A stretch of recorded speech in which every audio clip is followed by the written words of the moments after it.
Health Check with Nurse Jen is presented by Island Cancer Center. Hafa, I'm Nurse Jen and you're watching Health Check. Multiple sclerosis, known as MS, is a disease commonly diagnosed later in one's life. A person can be diagnosed with MS between 20 and all the way up to 50 years old.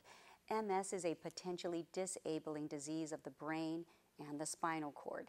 In this disease, the immune system attacks the protective sheath that covers the nerve fibers and causes communication problems between the brain and the rest of the body. Eventually, as the disease progresses, the nerves deteriorate and become permanently damaged. According to the National Multiple Sclerosis Society, NMSS, the most common and initial signs include vision problems, maybe difficulty driving or parking the car, balancing problems with tingling and numbness to your fingers and your toes, maybe not seeing that last step on the stairway and falling or misstepping, bladder problems, occasionally urinating on yourself, sexual dysfunction, maybe you just aren't interested anymore, pains and spasms, maybe up and down your arms or your legs, and cognitive problems, possible difficulty concentrating or performing work duties as you normally did.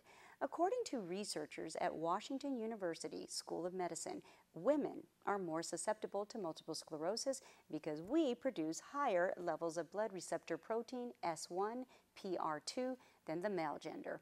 In order to diagnose multiple sclerosis, the doctor must find evidence of damage in at least two separate areas of the central nervous system, which includes either the brain, spinal cord, or optic nerve. And the doctor must also find evidence that the damage occurred at two different points. Hence, the doctor will order an MRI. This diagnostic tool currently offers the most sensitive, non-invasive way of imaging the brain, spinal cord, and other areas of the body.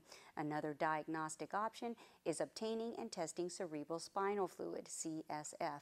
CSF is normally clear, colorless liquid that bathes the spinal cord and the brain. If testing CSF fluid and it shows certain changes, yellow, orange, or pink color, this could indicate an abnormal immune response within the central nervous system.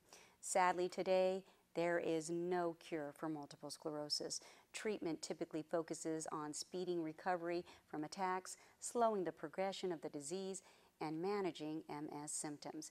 If you have displayed any of the signs discussed, please go see your doctor.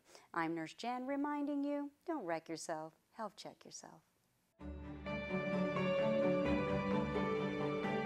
Health Check with Nurse Jen is presented by Island Cancer Center.